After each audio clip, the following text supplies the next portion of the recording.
Hello, welcome back to the Out of Spec podcast. I'm your host, Jordan, joined by my friend Dominic Ioni, coming at us from the practically mellifluous halls of his house. And he's a editor on the Inside EVs forum and a good friend and a fellow EV enthusiast. In fact, he's in the market for an EV. Now, he's had an EV. He's had a Chevy Spark, which not that many people even knew was an EV, even though Spark is in the name. That was, originally a gas car and then also became an electric car. Could even be optioned with DC fast charging. And you've had that for how many years now? I think I had it have 2 years, I believe. Okay. Yes. So spent some time with it, put some miles on it. The focus of this podcast will actually be to discuss and even kind of debate a used versus new argument for specifically the Chevy Bolt. Now, this argument could apply to all sorts of cars, but I think this is a very intriguing car right now because typically I lean lightly used, but there are many cases in which a brand new Bolt might be the best option. Dominic is in the market literally for a Bolt. He's been looking all over the place, so I thought he'd be a great person to have on, kind of discuss this, and we could kind of make a case for both because I do think there's possibilities for both being an applicable good car, new to you or new in general. But let's talk about, I guess first, just really brief tangent from the Bolt. Let's talk about the Spark Okay. because you sold it, but it was quite the hassle or process. Tell us what happened. Oh man. All right. Well, hi everybody. And so I had a 2015 Chevy Spark EV, 2LT, so like the little higher spec, and it had the DC fast charge option on it, which was great. And I bought it I searched for like, so this is kind of typical how I do my car searching. I think it took me like 3 months to find this deal, and I paid like $9,000 for 2015 with 9,000 miles on it. So it was like so new. I've never had a car this new before. It Wow. was like crazy. uh, and so I just recently, so this summer I've been using the Carvana website and getting offers, seeing what the kind of offers were, and they've been offering me like way over what I paid for it. And in the meantime, so I've put 20,000 miles on it. So it's got like a little over. It's got 31,000 something miles on it, and and then just recently, the last time I did it, it gave me the highest offer I'd seen yet. It was like 14.9, and so I'm like, I think I should probably do this. This is like almost $6,000 more than I actually paid for this thing, and I put the miles on it, and I loved the Spark EV. It was a great car to drive, but it was at that point. Well, one, I would have had to put a new set of tires on it because the tires on it were bald. So Carvana doesn't care apparently about the condition of your tires when you sell it to them. They don't ask about tires. So they got this. They paid like good money for a car with like really bald tires on the front. So that's going to be switched out before somebody buys it because, yeah, no one's going to buy that with those tires. But anyway, so my point. So right, so I got the offer. I had to make the deal, and so I'm not really great at selling things. I'm great at buying things, but selling stuff is like difficult, you know. So and it's very stressful. So no, but anyway, I've got this deal figured out, but to sell to Carvana, I can't. They don't come to. I live in Tallahassee, Florida, and it's in the Panhandle, like halfway through the state. They don't really come here to pick up cars, but they come all the way down from I think Macon Mhm. down to Valdosta, Georgia. So they wanted me to meet them in a Walmart parking lot in Valdosta, Georgia, which is just as sketchy as it sounds. And the Chevy Spark is like 75 miles from me. The Chevy Spark has after 7 years, has a range of about 75 miles in good weather. And so I opted to have it towed there for $325. And so, oh man. So I have Kyle's car at the moment, and I've drove that there, and I just pulled up, and I spot my car. It's been towed. It's in the right place. I pull up, I look at my documents on the seat beside me. I've got the title, and I went to go to grab the key, and there's no key. Oh, I somehow forgot the keys for them, both of them. Well, actually, one was in the car, but the tow truck driver locked it under the hood for some reason. So like, I don't know. So I couldn't get in the car. So anyway, so we had to scratch that meetup, and I thought they were going to nix my deal, and I was so stressed. But they did not. They just rescheduled me for a week later. But then I was like stressing about, oh, can I leave my car in a Walmart parking lot for a week? Are they going to tow it? You know, and I'd already just take the license plate off of it too, because they tell you, to take off the license plate. Yeah. So I ended up going back the next day with a friend, and we drove it to the Valdosta Municipal Airport, which has free long-term parking. It was great. So I went back last Saturday, and it was still there. I went with my nephew and dropped him off, and he drove it back to the Walmart parking lot. Everything was fine. The guy came, signed a bunch of paper. I've never signed documents so fast, because I'm like, don't change your mind. Don't change your mind. This is ridiculous. I feel like I'm like robbing them, right? Yeah. And I kind of am, but like they set the terms. So anyway, so that's load off my shoulders. Everything has Yep. gone through. I canceled my insurance, and now I have a garage. Well, I have a 1988 Ford Ranger STX in there that I will take into a mechanic in the next few days to get kind of roadworthy and to kind of tie me over between. We'll get to this part in a second. 'Cause I might have to wait until January to take delivery of a Bolt Yeah. EV if I want to get, depending if it's a brand new Bolt EV. Yeah. Okay. So yeah, so quick note, so this is an audio podcast, but also visual. For those of you who don't know, check us out on YouTube.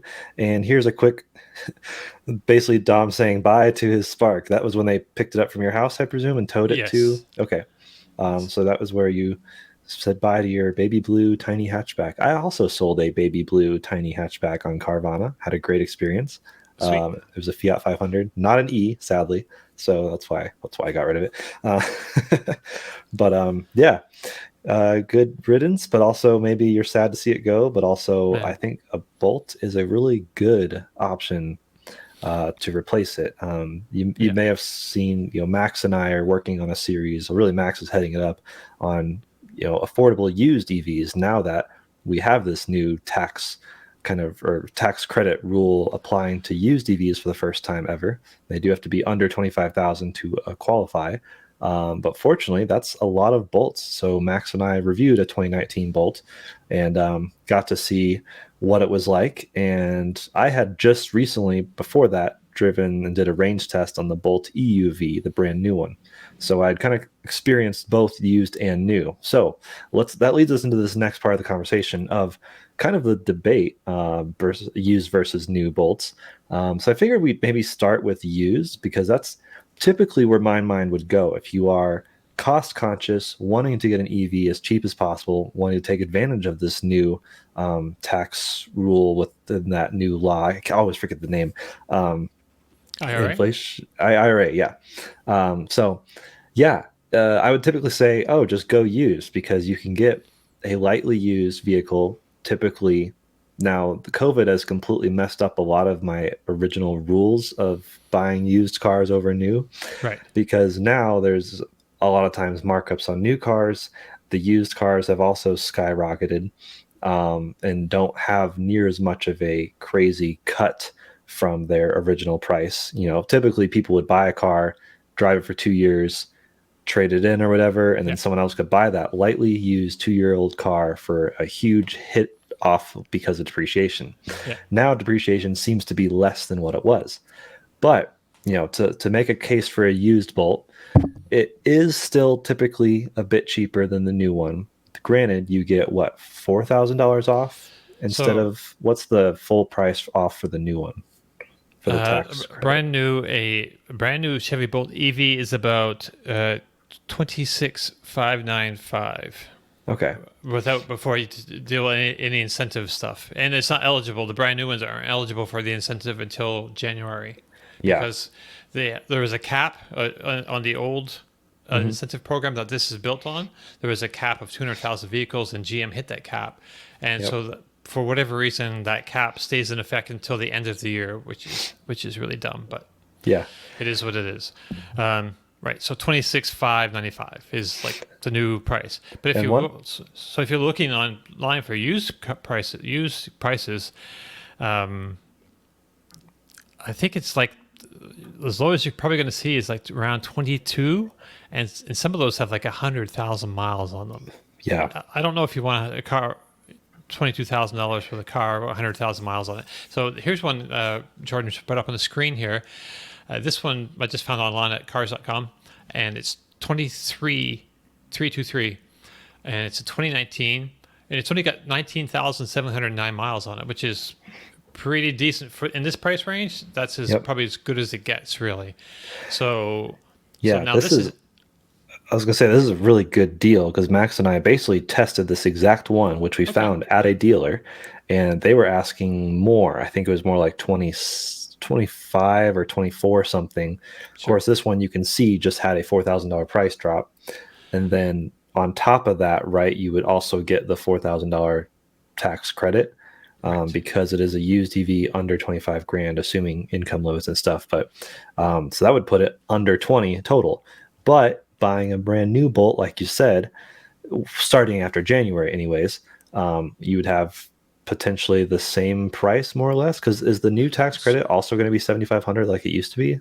Well, it was $7,500, but it has to meet all this criteria. So it has to be Mm, assembled in America, and the battery has to have minerals that were mined or processed in a country that we have a free trade agreement with. So I'm not sure, but from what I can tell, nothing is going to be eligible for the full amount for a few years, unless really? there's something that I Okay. don't know about. Um, but as far So as I know, yeah. nothing can until we have lithium processing in the U.S. Basically, Mm, I think it's what the main deal is. But because the Bolt is manufactured in the U.S., at least that one and Teslas yep. will be eligible. The ones that are the Teslas that are under there's a price cap as well for more expensive Yeah. vehicles. Um, but yeah, so the Bolt as of January should be eligible for $3,750 off the price, which is very close to the $4,000 off the used thing. Yeah. So they're kind of the same Both, basically. yeah, both discounted. So, Right. so yeah, you will be paying a little bit more for a new one versus a used one, but then again, it's a new car. A couple more features. I mean, have you personally compared like new versus used as far as what it comes with on the interior and how it feels to you? Have you spent time in either one? Yeah, well, okay. So the thing with the Bolt EV, a lot of the used ones are actually the first generation of Yeah. used. So there's a generation change, and they redid the fascia and the back end, the styling on the outside. But What they year was also that? Do you know? 2021, the new one, Okay. Yeah. new model year is 2021. So 21, 22s, and then the new 23s are all the new style. But the big difference is the interior is like vastly improved. Like the Hmm. seats are 300% better. I don't know. The dash Yeah. is like 500% better. It's just so much better. I think. I mean, Yeah. some people who don't mind the very Spartan kind of interior of the first one, but the new ones look a lot more modern. So that's another big thing. Then so like that car that we showed, that's like a 2019, which is a great price for a 2019. But then you can also see those seats. Those are the original cloth seats, I believe, too, and they're Yep. kind of narrow for people. The new ones are bigger, and most of that dash is like hard plastic with a funny texture to it. I don't know if you can pull up a picture of a 2022 Chevy Bolt EV interior. There So we go. here's the 23, so similar, and I can kind of Yeah, toggle back and forth right, to see a few of the changes. But you're right, the new ones definitely feel like a modern car, right. even from the the weird shifter on the old one to It's the new true. one, just feeling a bit more streamlined on the interior. And you're right, very comfortable. Like I said, I did the range test on the EUV, which is super similar, and we'll talk about that in a second. But I was very comfortable and did exceptionally well in the range. I don't remember the number, but well over 200 miles. So it's plenty capable, very, very a lot more range than your Spark did. So you'll be feeling an upgrade from that front, especially. Right. Um, and then, yeah, another potential perk of buying new is basically having the creature comforts associated with that, but also being able to add a few more options. Like you can, of course, option Super Cruise on the new ones, which On is the EUV, crazy. not the Just the EV though. EV? Okay. Just the EUV. Yeah. Yeah, which then that adds more price, but potentially more resale. That's something to It's true. consider. It's Um, $2,200, I believe, for that. yeah, so that's That's a that's lot. not bad, especially I when know. you think of full self-driving being 10,000 or whatever it is from Tesla. True. It's true, but it's more like autopilot than full self-driving, right? Which Yeah, is comes free on a Tesla. yeah, but it's very good. I used it, that Okay. entire range test, and I was Good. floored. I mean, it Really? works Oh, you use Super Cruise. Super Cruise. Yeah, Oh, yeah, right. Yeah, it it, works it great. Yeah. works. Yeah, it works really well. It doesn't have the automatic lane changing like you'll see on some of the more expensive Oh, Chevy products, right. but they could also Hummer EV add. has a lane change on its Yeah, Super Cruise. Yeah. yeah. So they could potentially add that. I don't No, know about this the there's something hardware. they can't do it. Yeah. Okay, gotcha. Yeah. So yeah, it's not quite as fancy, but it's It's pretty close. I mean, yeah, except for close, that, very you know. helpful. Just the fact that you can get a car this cheap, of course that adds some cost again, but the fact that you can get a car this cheap with that cool tech is awesome. Of course, you have Apple CarPlay, Android Auto, which That's helps great. both of us because I'm Team Apple, you're Team Android, so we're both covered. And then you mentioned you can do sunroof and roof rails on. Is that just EUV or is that EV as well? Just the EUV. So the Okay, EUV gets a few extra options that the EV does couple, not. yeah, Yeah. yeah, Yeah. and a bit more space. In a And bit. it's Right.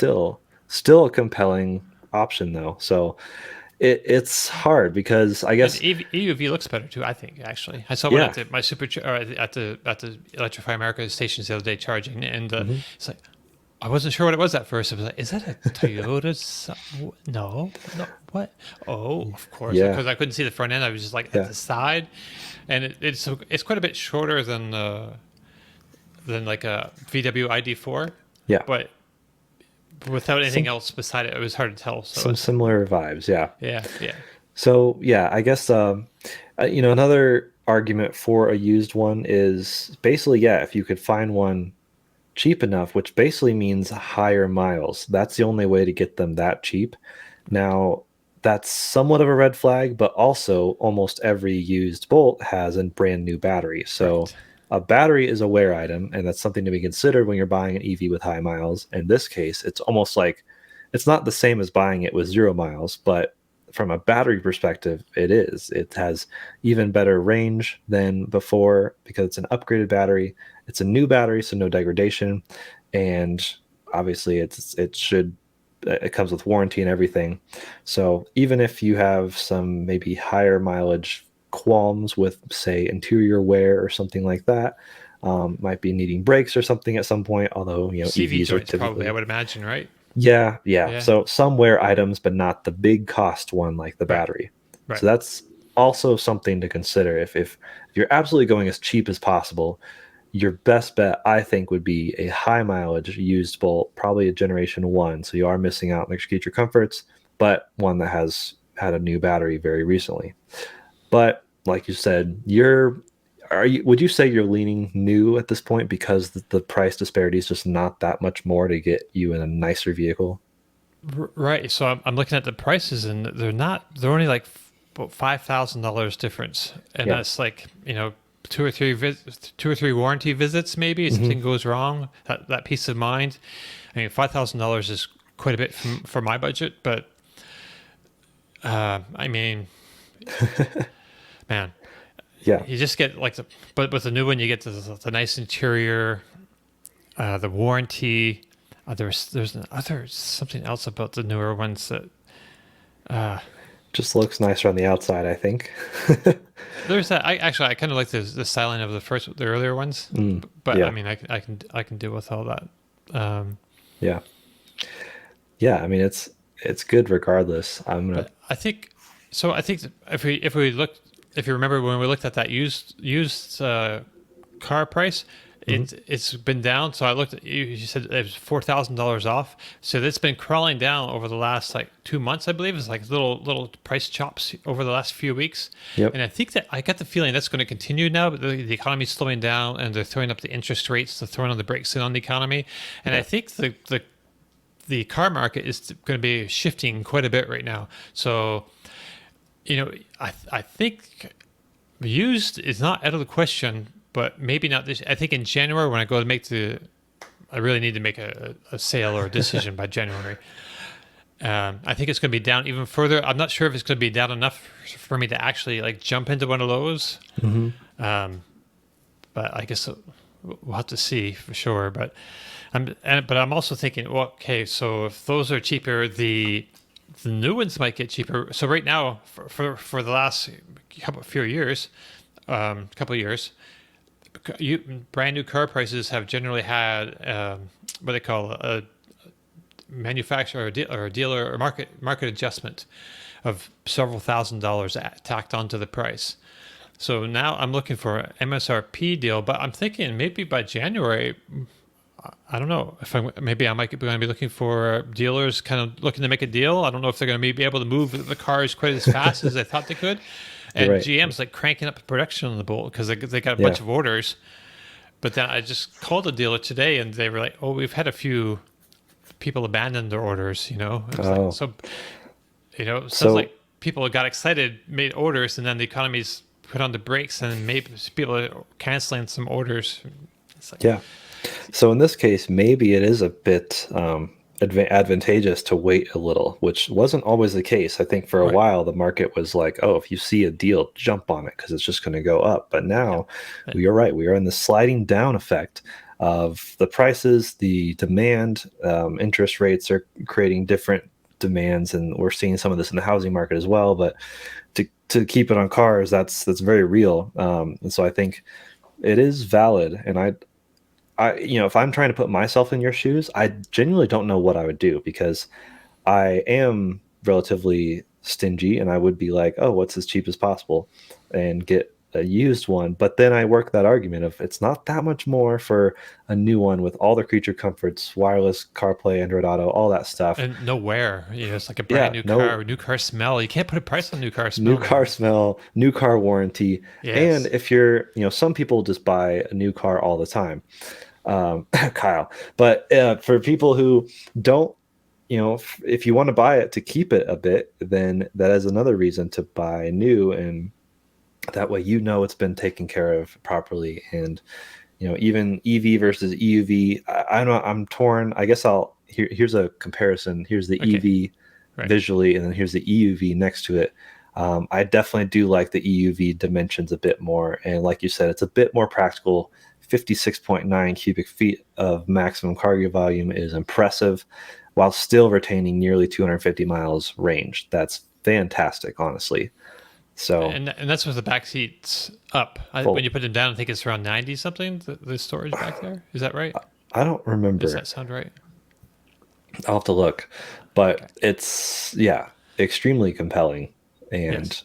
I, I this doesn't help you because No, I mean, if you go EUV, you lose a little bit of range and you lose a bit of the size, but you yeah, also lose. Uh, you can't get as many miles. So you stop for 30 minutes to charge. You're not going to get as far a charge on an EUV as so you can go. The EV has a longer range than the same size battery, basically, hmm, and it's also a little bit quicker, about half a second, 0 to 60, which is not super important. I'd like to try the EUV because I found the EV it spins the wheels a little too easy when you take off from a stop. If you're turning, like if I'm making a right turn at an intersection. From a dead stop, you go to accelerate around a turn, your wheels are chirping all the time. yeah, I'd really, if the EUV doesn't do that, I'd almost lean that way. Would almost make me lean that way, just really, because I don't know. It's just I think it's poor calibration of the drive system. yeah, It really shouldn't. There should be no wheel spinning like that. It doesn't happen in Tesla. You could floor the Tesla, and those wheels aren't yeah, spinning to any degree. Really, yeah, yeah. I don't recall it doing that, and I typically will try to push them in a way where if it does it, it will do it for me. Okay, The one Max and I drove, which was a first gen, 2019, definitely had tire chirping, which was fun but also annoying at the same time. right. So I get that, but I think the EUV is perhaps, and I haven't driven the new EV, so I don't know if that's improved on that It either. should be about But the same. I think. yeah, Yeah. that's what I would think. So I was trying to find the exact cargo dimensions, but it's not very pliant. Right. But Seats down. Yeah. cargo. So it is 56.9 seats down, and it's 16 with the seats up, Oh, okay, which right, that's right. still good for its class. Um, Okay. and it's a little bit, yeah. So I think that's honestly great. In fact, that's about, seats down, it's about the same as the Lyric, believe it or not. Seats up, the Lyric is better, Yeah. but that's pretty impressive. Good use of space, Right. and a false trunk floor for extra space underneath. They're creative with their space on that. So, but yeah, to kind of wrap up, I mean, let me know of any final thoughts. But I wanted to let the audience know. Put in the comments what you think Dom should do. Help me out. Yeah, help him out. Help us solve this debate. Would you buy used or new with the Bolt? And what other EVs would you consider instead? Um, because there's a lot out there. Of course, a lot of it is personal preference, and I feel like you have probably found the one that I think suits you the best. It's like But I don't know. the money and the range part, you know, because Yeah, there's like the Nissan Leaf is a little bit cheaper, but 150 miles of range. Mini Cooper, a lot nicer interior, fun to drive, 100-mile range. You yeah. know, It's hard. yeah, If we had the new Fiat 500e in the U.S., that's what I would be buying. Um, yeah. it's it's comparable to the Mini pricing and feel, but like over 150 miles of range, and I really love it. But we don't get that, so I guess Right. it's not even a talking point. Right, right. It's kind of, I mean, it's kind of hard to fall in love with the Chevy for me. The Chevy Bolt EV. I don't think it's a, you know, it's not a spectacular looking car. It's just, you know, it's not a compelling car. It's just Mhm. it's a compelling value, and it's nice enough on the inside Yeah, and the and outside, really. it's got decent power, great torque. I Oh mean yeah, the great. the Man, numbers on it, the performance numbers are comparable to that of a gas powered hot hatchback. So the fact that it gets some quote unquote unlove by enthusiasts is right, somewhat ironic because they're the same enthusiasts who praise the gas cars that have the same torque in 0 to 60 time. right. But I mean, So those cars probably handle pretty decent too. I'm not sure the Bolt EV is like a handler per se. probably not. You could throw some Ah, coilovers on it, yeah. Oh yeah. I mean, and people do modify that it. with their hot hatches anyway, right? So Yeah. But yeah, I mean, thanks for joining in, Dom, and sure, sharing anytime. your We'll do it your again. quandary. Yeah, well, and I think we should do another podcast at some point, kind of talking a bit more about this, the Inflation Reduction Act, and kind of some of the nitty Right. gritty stuff I on mean, there's a that. lot to it. It's been hard to get my whole head. I've been Oh, working all summer to try to wrap my head around this thing. yeah, and Max and I have as well. So maybe the three of us can jump on and kind of unpack it at some point, and Yeah, it'd that'd be be a great. good learning experience. So. But until then, we'll see you guys on another episode very soon. And once again, leave your comments below, and we'll see you down there.